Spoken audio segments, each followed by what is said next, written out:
Hello students, FC coaching classes में आप सभी का स्वागत है। आज इस वीडियो में हम हरियाणा बोर्ड का जो ऑफिशियल प्रैक्टिस पेपर है क्लास 12th केमिस्ट्री के लिए हम उसको सोल्व करेंगे। सेक्शन ए तो हम कर चुके हैं, अब हम उसका सेक्शन बी जो very short answer type question का है अब हम उसको सोल्व करेंगे।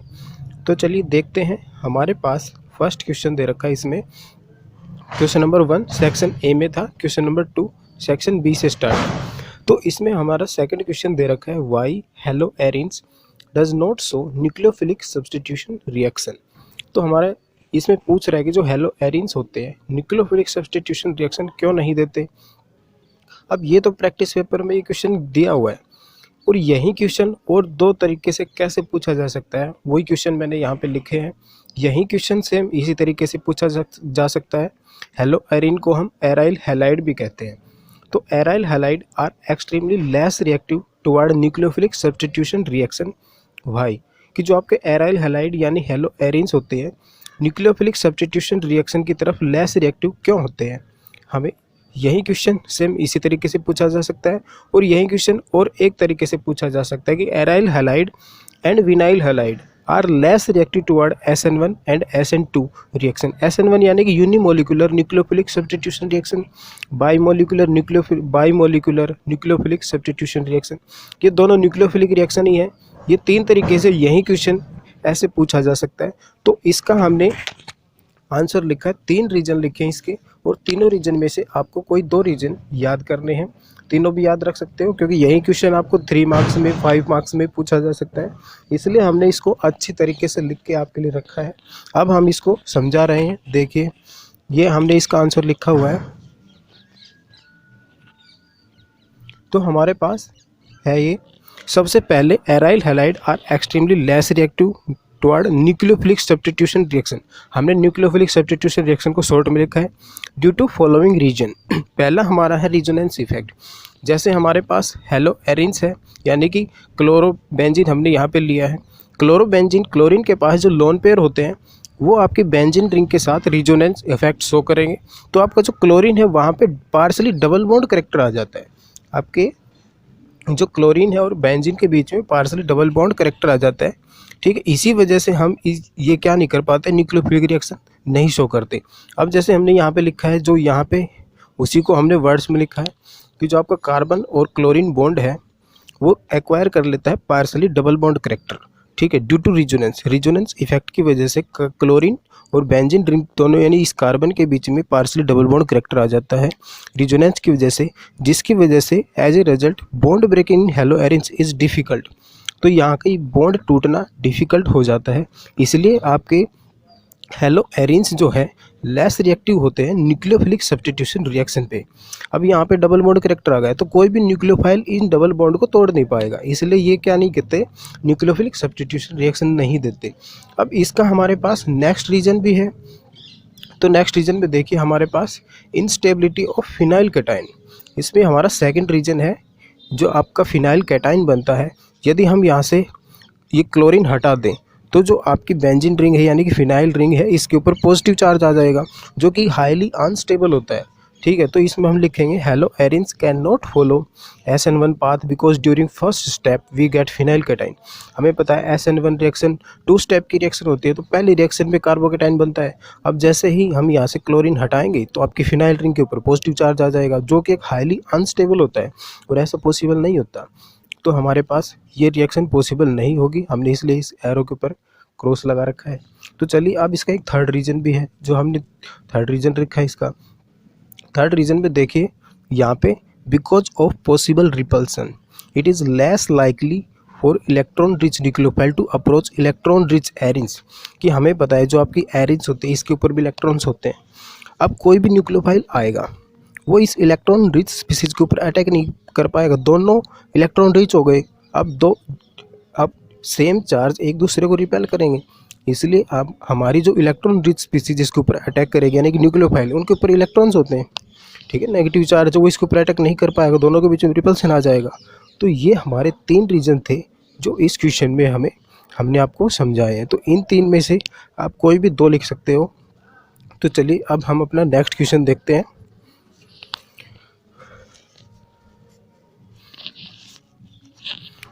अब हमारे पास हमारा थर्ड क्वेश्चन है। इसमें हमें पूछा है 2 पेयर्स दे रखे हैं। इनमें पूछा है कि जो आपका फर्स्ट पेयर है, which acid of each pair shown here would you expect to be strong.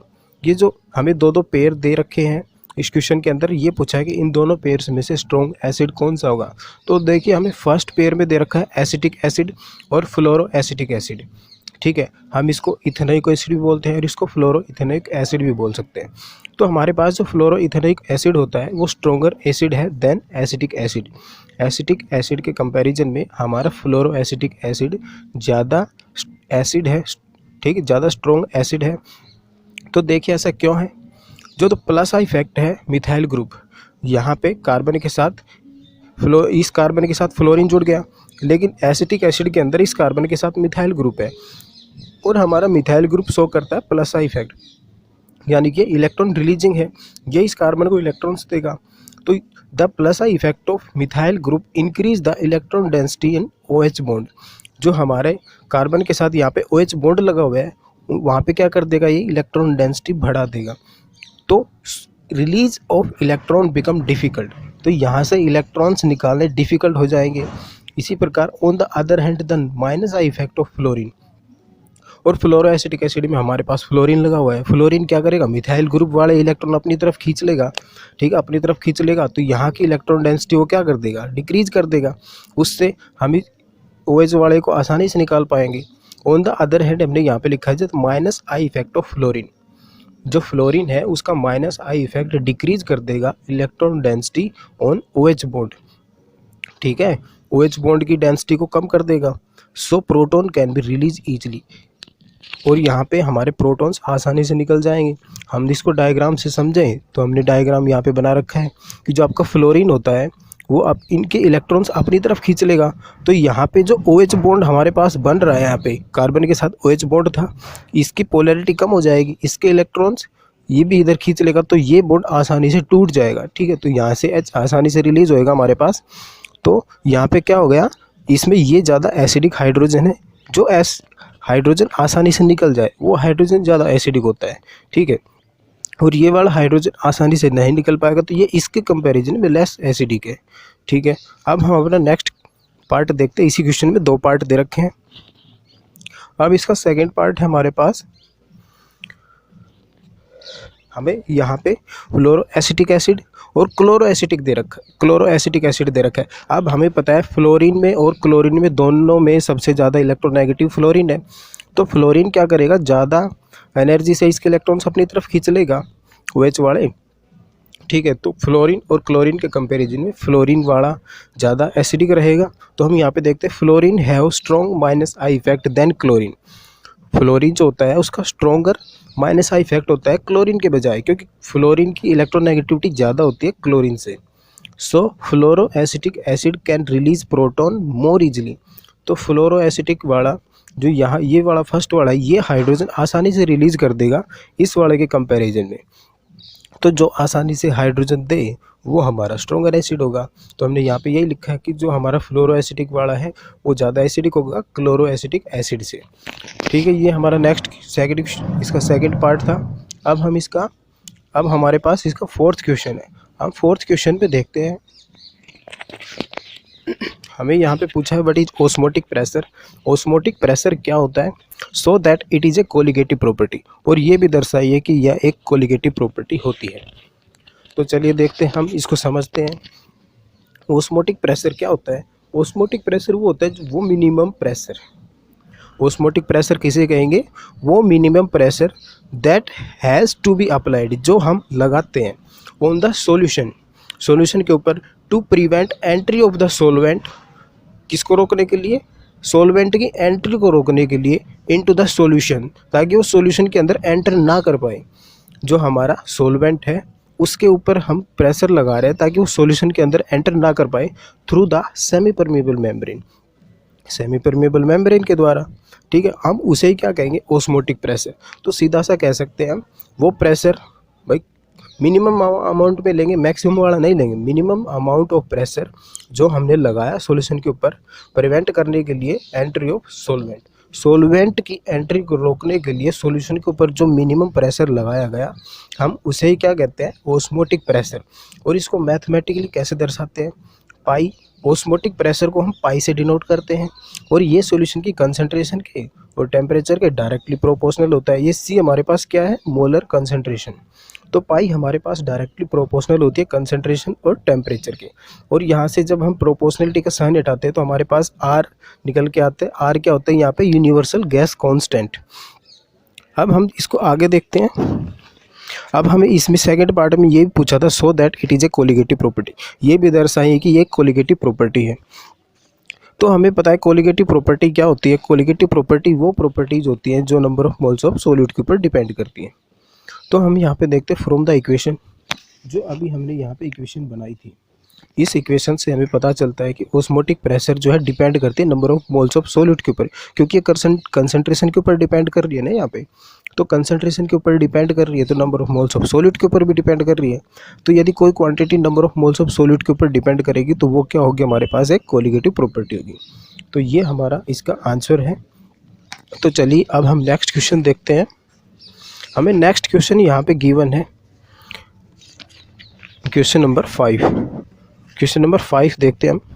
हमें दो कंपाउंड दे रखे हैं, हमें इन कंपाउंड्स के आईयूपैक नेम बताने हैं। ठीक है, तो हम अब इनके आईयूपैक नेम करते हैं। हमारे पास फर्स्ट कंपाउंड गिवन है यहाँ पे CONH3 6Cl3। तो अब हमें इसका आईयूपैक नेम बताना है। आईयूपैक नेम बताने के लिए सबसे पहले हम उसका ऑक्सीडेशन नंबर निकालते हैं, जो हमारे पास यहाँ पे सेंट्रल मेटल एटम होता है। कोबाल्ट यहाँ पे हमारे लिए सेंट्रल मेटल एटम है। अमीन है, अमोनिया एक न्यूट्रल लिगेंड है, इसके ऊपर कोई चार्ज नहीं होता है, क्लोरीन माइनस चार्ज होता है इसके ऊपर। तो हम लिखेंगे जिसका निकालना होता है उसे हम X मानते हैं। और 6 अमीन लगे हुए हैं यहाँ पे और एक अमीन के ऊपर 0 चार्ज है। इसी प्रकार हमारे इसके साथ 3 क्लोरीन लगे हुए हैं और एक क्लोरीन के ऊपर नेगेटिव चार्ज होता है। तो +3 और एक क्लोरीन के ऊपर नेगेटिव चार्ज, तो -3 से इसको मल्टीप्लाई कर देंगे। पूरे को सोल्व करने के बाद हमारे पास जो कोबाल्ट था उसका चार्ज कितना आया, +3। तो अब हम इसका नेम करते हैं। सबसे पहले हम लिगेंड को आगे लिखते हैं। हमारे पास 6 अमीन है तो क्या लिखेंगे यहाँ पे, 6 के लिए हेक्सा का यूज़ करते हैं, हेक्सा अमीन। फिर हमारे पास सेंट्रल मेटल एटम आता है हेक्सा अमीन कोबाल्ट। कोबाल्ट का ऑक्सीडेशन नंबर उसके साथ लिखेंगे। कोबाल्ट के ऊपर 3 ऑक्सीडेशन नंबर है, उसको रोमन लेटर्स में लिखते हैं। उसके बाद हमारे पास क्लोराइड लगे हुए, क्लोराइड। ठीक है, तो ये हमारा आईयूपैक नेम हो गया यहाँ पे फर्स्ट वाले का। अब हमारे पास इसी प्रकार सेकंड वाला है। अब हम सेकंड वाले का आईयूपैक नेम करेंगे। हमारे पास बाहर दे रखे हैं कोऑर्डिनेशन स्फीयर से बाहर पोटेशियम है और सेंट्रल मेटल एटम यहाँ पे आयरन है और उसके साथ ऑक्सीलेट लगा हुआ है C2O4। ये हमारे पास ऑक्सीलेट लिगेंड होता है, बाइडेंटेड लिगेंड है। ठीक, और ऐसे 3 लगे हुए हैं। तो हम पहले आयरन का ऑक्सीडेशन नंबर निकालेंगे। पोटेशियम के ऊपर +3 चार्ज है, जिसका निकालना होता है उसको X मान लेते हैं। और जो हमारे पास ऑक्सीलेट है वो एक बाइडेंटेड लिगेंड है और ऐसे 3 लगे हुए हैं, -2 उसके ऊपर चार्ज होता है। हम इसको गुणा करेंगे, इससे माइनस का 6 हो जाएगा और ये प्लस का 3 था, प्लस -6 से 3 जाएगा, प्लस का 3 बचेगा। हमने इसको इधर रखा। अब हमारे पास आयरन का ऑक्सीडेशन नंबर आ गया +3। अब हम इसका नाम करते हैं। ये हमारे पास जो कोऑर्डिनेशन स्फीयर है नेगेटिव चार्ज ली है, तो नेगेटिव चार्ज है तो पहले हम क्या लिखेंगे, पॉजिटिव पार्ट को लिखेंगे। तो हमारे पास मेटल है पोटेशियम। ठीक है, इसके बाहर भी एक मेटल दे रखा है पोटेशियम। तो पहले हम लिखेंगे पोटेशियम, फिर उसके बाद में हम लिखते हैं कोऑर्डिनेशन स्फीयर के अंदर जो लिगेंड है उसको। अब हमारे पास लिगेंड है ऑक्सीलेट और कितने हैं, 3, तो उसके लिए लिखेंगे बाहर तो गए पोटेशियम, उसके बाद ट्राई ऑक्सीलेटो आयरन है। अभी कोऑर्डिनेशन स्फीयर नेगेटिव चार्ज है तो इसलिए मेटल के पीछे क्या लगाते हैं, 8 लगा देते हैं। जो सेंट्रल मेटल एटम होता है उसके पीछे, उसके नाम के पीछे 8 लगा देते हैं, ATE। कब, जब हमारी कोऑर्डिनेशन स्फीयर के ऊपर नेगेटिव चार्ज होता है। यहाँ पे बाहर पॉजिटिव है तो कोऑर्डिनेशन स्फीयर के ऊपर नेगेटिव चार्ज होगा, इसलिए हमने क्या लिखा, पोटेशियम ट्राई ऑक्सीलेटो फेरेट। और आयरन के ऊपर कितना चार्ज कैलकुलेट किया था हमने, +3। तो हमारा यहाँ पे ब्रैकेट के अंदर लिखेंगे 3। पॉजिटिव और नेगेटिव बताने की ज़रूरत यहाँ पे नहीं होती। ये जो हमने यहाँ पे फेरेट लिखा है इसका मीन्स ही है कि ये जो अपना कोऑर्डिनेशन स्फीयर है इसके ऊपर नेगेटिव चार्ज है। ठीक है, तो यहाँ पे हमने लिखा फेरेट 3। तो चलो अब देखते हैं, ये क्वेश्चन तो हमारा हो गया कंप्लीट। अब हमारे पास नेक्स्ट क्वेश्चन है 6, जिसमें इसमें भी हमें 2 पार्ट दे रखे हैं। पहले पार्ट में हम पीकेबी वैल्यू दे रखी है एनिलीन की, और ये पूछा है कि pKb value of aniline is more than methyl amine. इसके लिए हमें बताना है ऐसा क्यों होता है। तो चलिए देखते हैं हम इसको। पहले हम ये पीकेबी वैल्यू जो होते हैं इनके बारे में जान लेते हैं, ये होते क्या हैं, ठीक है, फिर हम इस क्वेश्चन को सोल्व करते हैं। तो देखिए पहले हम ये कॉन्सेप्ट आपको बता देते हैं, पीकेबी वैल्यू वाला कॉन्सेप्ट क्या होता है। तो देखिए कई जगह पे हमें के ए लिखा रहता है, के बी, पी के ए, पी के बी। तो ये देखिए ये होते क्या है, ये ए मीन्स यहाँ पे एसिड है और बी मीन्स यहाँ पे बेस है, और ये के एक पी के बी ये क्या होते हैं हमारे पास एसिड डिसोसिएशन कांस्टेंट और ये बेसिक डिसोसिएशन कांस्टेंट, ठीक है। तो अब ये बताते क्या है, ये चारों सेम ही होते हैं। ये बताते क्या है, डिस्क्राइब द एसिडिक स्ट्रेंथ और basic strength of A solution, कि एक जो सॉल्यूशन है वो कितना एसिडिक है कितना बेसिक है, ये इन वैल्यू से पता चलता है। और ये वैल्यू से हम क्या प्रेडिक्ट कर पाते हैं कि उस सॉल्यूशन की एसिडिक और बेसिक स्ट्रेंथ को प्रेडिक्ट कर पाते हैं। और अब कैसे, यदि हमें कोई वैल्यूज़ दे रखी है तो उससे हम कैसा अंदाज़ा लगाएंगे कि एसिडिक है या बेसिक है। तो जितना ज़्यादा स्ट्रोंगर एसिड होगा उसकी उतनी ही लोअर pKa वैल्यू होगी। एसिड के लिए ए लगाएंगे यहाँ पे ए, pKa, ठीक है। तो जितना स्ट्रॉन्ग एसिड होगा उतनी ही लोअर उसकी pKa वैल्यू रहेगी, और इससे बिल्कुल उल्टा बेस के लिए रहेगा। जितना वीकर बेस होगा उसकी उतनी ही लोअर pKb वैल्यू रहेगी। भाई स्ट्रॉन्गर एसिड रहेगा तो वहाँ पे वीकर बेस भी होगा, तो उसकी लोअर pKa वैल्यू और इसकी pKb वैल्यू, बेस के लिए बी लिखेंगे, एसिड के लिए ए लिखेंगे। तो ये हमारे पास इसका बेसिक कॉन्सेप्ट था। अब चलिए हम इसको क्वेश्चन का आंसर देखते हैं कि इसका आंसर क्या होगा। अब ये हमारे पास इसका आंसर होगा, जो pKb वैल्यू ऑफ एनिलीन की ज़्यादा होती है मिथाइल अमीन से। क्यों? तो पहले हमने एलिलीन का स्ट्रक्चर बनाया है। ये हमारे पास एनिलीन होता है, मिथाइल के ऊपर NH2 ग्रुप से डायरेक्टली अटैच होता है, और मिथाइल अमीन मिथाइल ग्रुप के साथ अमीन ग्रुप लगा हुआ है। तो अब देखिए, it is because in aniline the nitro group is attach directly to the benzene ring.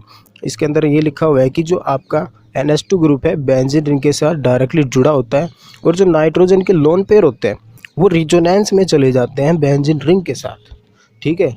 और फिर किसी रिएक्शन के लिए वो अवेलेबल नहीं होते, ठीक है ना, समझे ना, कि जो नाइट्रोजन के लोन पेयर थे वो रिजोनेंस में चले गए बेंजीन के साथ। अब यदि कोई इसके ऊपर अटैक करने के लिए आएगा तो उसको इलेक्ट्रॉन्स अवेलेबल नहीं रहेंगे, क्योंकि इसके इलेक्ट्रॉन्स कहाँ चले गए, बेंजीन के साथ रिजोनेंस में चले गए। तो चलिए अब देखते हैं इसका आगे हमने लिखना क्या है इसका आंसर।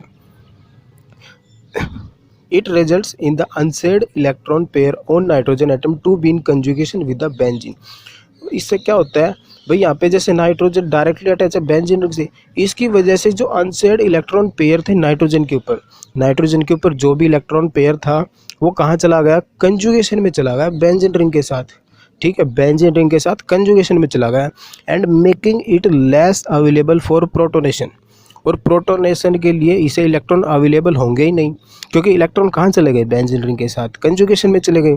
अब यदि प्रोटोनेशन करने के लिए हम बाहर से कुछ भी डालेंगे तो वो इसको प्रोटोनेशन कर ही नहीं पाएगा, क्योंकि इसके पास इलेक्ट्रॉन है नहीं, इलेक्ट्रॉन तो चले गए कंजुगेशन में।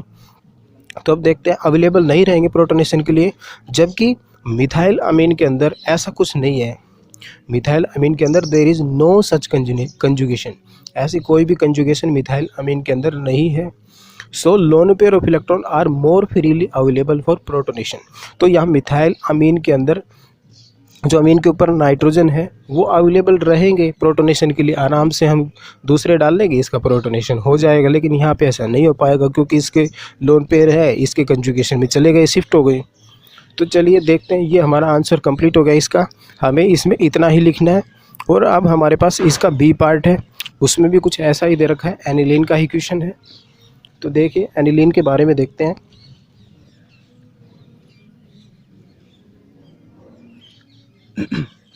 इसमें एनिलीन का पूछा है कि aniline Friedel craft reaction show क्यों नहीं करता है, ठीक है। तो हम पहले देख लेते हैं फ्रीडल क्राफ्ट रिएक्शन होती क्या है। फ्रीडल क्राफ्ट रिएक्शन 2 टाइप की होती हैं। फ्रीडल क्राफ्ट रिएक्शन के अंदर हम एल्यूमिनियम ट्राइक्लोराइड रिएजेंट लेते हैं, ठीक है। तो हम देखते हैं यहाँ पे, ये हमारे पास फ्रीडल क्राफ्ट रिएक्शन है, 2 टाइप की होती है, फ्रीडल क्राफ्ट एल्काइलेशन और फ्रीडल क्राफ्ट एसाइलेशन। ठीक है, अल्काइलेशन और एसाइलेशन दोनों सिमिलर से हैं। इसमें हम एल्काइल ग्रुप ऐड करवाते हैं और इसमें हम एसाइल ग्रुप को ऐड करवाते हैं बेंजीन रिंग के ऊपर। ठीक है, तो हम एल्काइलेशन में बेंजीन लेते हैं, उसके साथ एक एल्काइल हैलाइड लेंगे और एल्यूमिनियम ट्राइक्लोराइड जो हम लेविस बेस लेते हैं। ठीक है, यहाँ पे AlCl थी एल्यूमिनियम ट्राइक्लोराइड। ठीक है, जो यहाँ पे एल्यूमिनियम ट्राइक्लोराइड हमने रिएजेंट के रूप में लिया है, वो क्या करेगा, यहाँ पे मिथाइल ग्रुप को ऐड करवा देगा टोलिन के ऊपर और यहाँ पे बाई प्रोडक्ट HCl बनेगा। और एसाइलेशन के अंदर भी ऐसा ही होगा, बेंजीन रिंग के अंदर हम एसिटाइल क्लोराइड हमने डाला, ये यहाँ पे CH3 है। ठीक है, CH3 C double bond OCl। अब यहाँ पे हमने सेम प्रोसीजर है, यहाँ पे इसमें हमने मिथाइल ग्रुप ऐड करवाया था, यानी कोई भी अल्काइल ग्रुप हो सकता है, यहाँ पे CH3 की जगह पे इथाइल भी लेकर आ सकते हैं।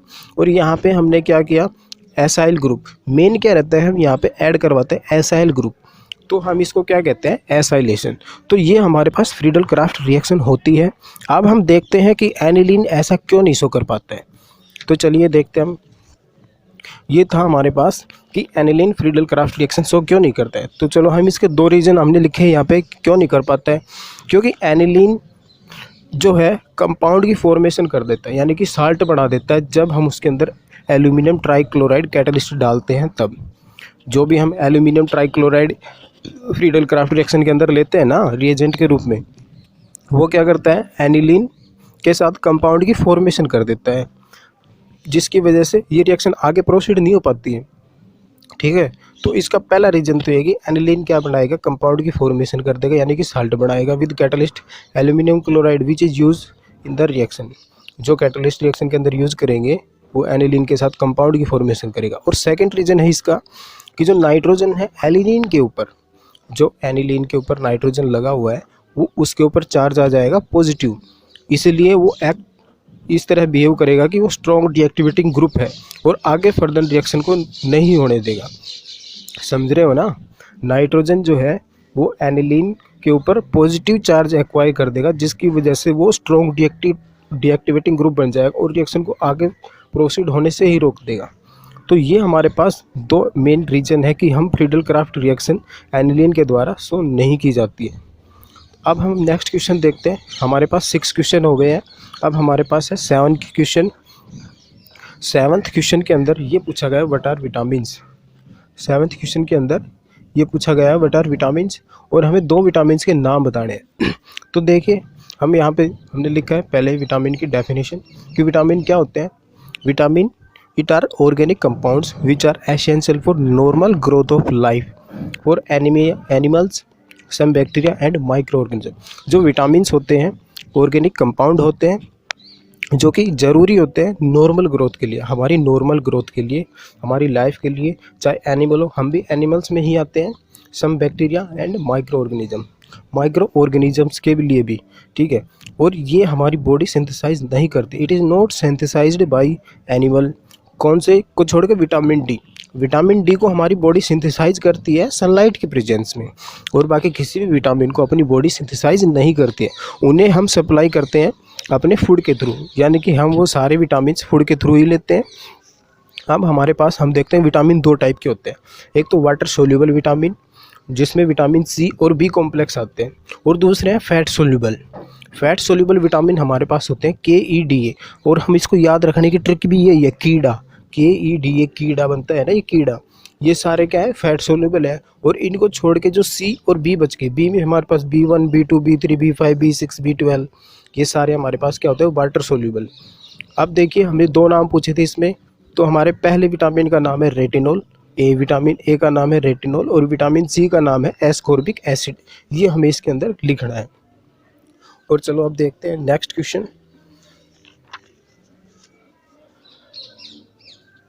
हमारे पास नेक्स्ट क्वेश्चन है यहाँ पे, why are manganese compound are more stable than Fe2 positive and +3 oxidation state. जो हमारे पास मैग्नीज है +2 ऑक्सीडेशन स्टेट के अंदर, उसके कंपाउंड ज़्यादा स्टेबल होते हैं जब आयरन +2 ऑक्सीडेशन स्टेट में हो टुवार्ड्स +3 ऑक्सीडेशन स्टेट, यानी +3 ऑक्सीडेशन स्टेट शो करने में कौन से स्टेबल रहेंगे। तो चलिए पहले सबसे पहले हम इनकी कॉन्फ़िगरेशन देख लेते हैं। इनकी कॉन्फ़िगरेशन मैग्नीज Mn2 पॉजिटिव की कॉन्फ़िगरेशन देखेंगे तो हमारे पास बनेगी 1s2 2s2 2p6 3s2 3p6 3d5। D वाला जो इसका ऑर्बिटल है वो क्या है, हाफ फिल्ड डी ऑर्बिटल। हमें पता है half filled D orbital stable होते हैं, हाफ या फुली फिल्ड दोनों कंडीशन में स्टेबल रहते हैं। लेकिन Fe2 पॉजिटिव के अंदर ऐसा नहीं है, उसका जो डी ऑर्बिटल है उसके अंदर 6 है, हाफ फील्ड से ज़्यादा, यानी वो पार्शली फील्ड है। तो देखते हैं Mn2 पॉजिटिव जो है, Mn2 पॉजिटिव के जो भी कंपाउंड है ज़्यादा स्टेबल होंगे due to half filled d orbital.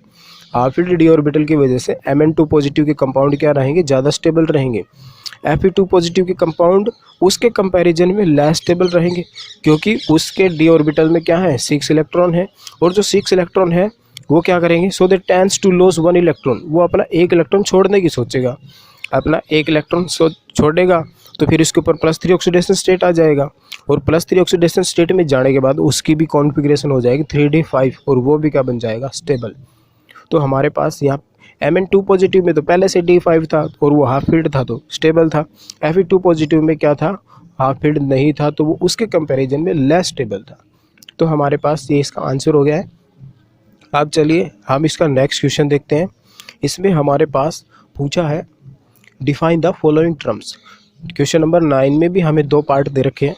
पहले में पूछा है कि हाफ लाइफ पीरियड क्या होता है। अब ये हाफ लाइफ पीरियड का जो कॉन्सेप्ट है अर्नेस्ट रदरफोर्ड के द्वारा गिवन था, ठीक, अर्नेस्ट रदरफोर्ड ने दिया था। और इसमें हाफ लाइफ को हम डिनोट करते हैं T/हाफ। टी के नीचे क्या लिखते हैं, हाफ लिखते हैं हम इसको अब देखो इसकी डेफिनेशन है, it is defined as the time needed by a radio active substance. यानी कि कोई भी एक रेडियो एक्टिव सब्सटेंस है उसके द्वारा कितना समय जरूरी होता है कि वो अपनी कंसंट्रेशन क्या कर दे, हाफ कर दे। It is defined as the time needed by a radio active substance. एक रेडियो एक्टिव सब्सटेंस जो हमेशा रेडिएशन छोड़ते रहते हैं, उनके द्वारा कितना टाइम उन्हें लगा अपनी कंसंट्रेशन को हाफ करने के लिए। यानी जैसे हम अपने पे देखें, अपनी हाफ लाइफ बीतने में कितना समय लगा, भाई आधी ज़िंदगी ख़त्म होने में कितना समय लगा, हमने उसे ही बोला हाफ लाइफ पीरियड। आधी ज़िंदगी बीतने में जितना समय लगा उसी समय को हमने क्या बोला, उसकी हाफ लाइफ पीरियड। तो इसे भी कोई भी रेडियो एक्टिव सब्सटेंस आधा ख़त्म हो जाए, वो आधा ख़त्म होने में कितना समय ले रहा है, हम उसे ही कहेंगे उसकी half life period. To reach 1/2 its initial concentration, जितना स्टार्टिंग में था उसका 1/2 यानी उसका आधा होने में वो कितना समय उसको चाहिए, उसे ही हम उसका हाफ लाइफ पीरियड कहते हैं। और to integrate transform into different substance, और ऐसे धीरे धीरे वो रेडिएशन छोड़ता रहेगा तो वो दूसरा सब्सटेंस बन जाएगा। धीरे धीरे वो अपने जितने भी एक्स्ट्रा प्रोटॉन्स थे सारे रिलीज कर देगा, और क्या बन जाएगा, न्यूट्रॉन रिलीज कर देगा, और क्या बनेगा, न्यूट्रॉन्स रिलीज करके धीरे धीरे स्टेबल कंपाउंड बन जाएगा। ऐसे ही अब हम इसका बी पार्ट करने जा रहे हैं। बी पार्ट के अंदर है order of A reaction, the order of a chemical reaction. अब हम ये बता रहे हैं ऑर्डर ऑफ रिएक्शन क्या होता है। तो इसके अंदर हमने इसका डेफिनेशन लिखा है, the order of a chemical reaction is the sum of power on the concentration of the reactant. यानी कि एक केमिकल रिएक्शन के अंदर हम जितने भी रिएक्टेंट ले रहे हैं उन रिएक्टेंट के ऊपर जितने भी पावर लगी है, उनकी कंसंट्रेशन टर्म्स के ऊपर जितनी पावर ली रखी हुई है, उन सभी पावर के सम को हम क्या कहते हैं, ऑर्डर ऑफ रिएक्शन। शॉर्ट में सीधा बोले, sum of powers on the concentration of reactant. यानी जितने भी रिएक्टेंट्स एक रिएक्शन के अंदर हमने, एक रिएक्शन के अंदर जितने रिएक्टेंट हमने लिए हैं उनकी कंसंट्रेशन टर्म के ऊपर जितनी भी पावर लगी हुई है उन सभी का सम ही क्या होता है, ऑर्डर ऑफ रिएक्शन। और ऑर्डर ऑफ रिएक्शन को हम क्या लिख सकते हैं, order of reaction can be, वो 0 भी हो सकती है, 1 2 3, और वो फ्रैक्शन में भी हो सकती है, पॉइंट्स में भी हो सकती है, ठीक है। तो ऑर्डर ऑफ रिएक्शन 0 भी हो सकती है, 1 2 3, पॉइंट्स में भी हो सकती है, फ्रैक्शन में भी हो सकती है। और ऑर्डर ऑफ रिएक्शन को हम n से रिप्रेजेंट करते हैं रेट लॉ के अंदर, ठीक है। रेट लॉ एक्सप्रेशन के अंदर हम इसको n से रिप्रेजेंट करते हैं। तो ये था हमारा बी सेक्शन, जो कि सारे क्वेश्चन से 20 में 2 मार्क्स के थे। हमने ये कवर पूरा कर लिया है। अब जल्दी ही हम इसका सी पार्ट बना रहे हैं। Thanks for watching, continue read this.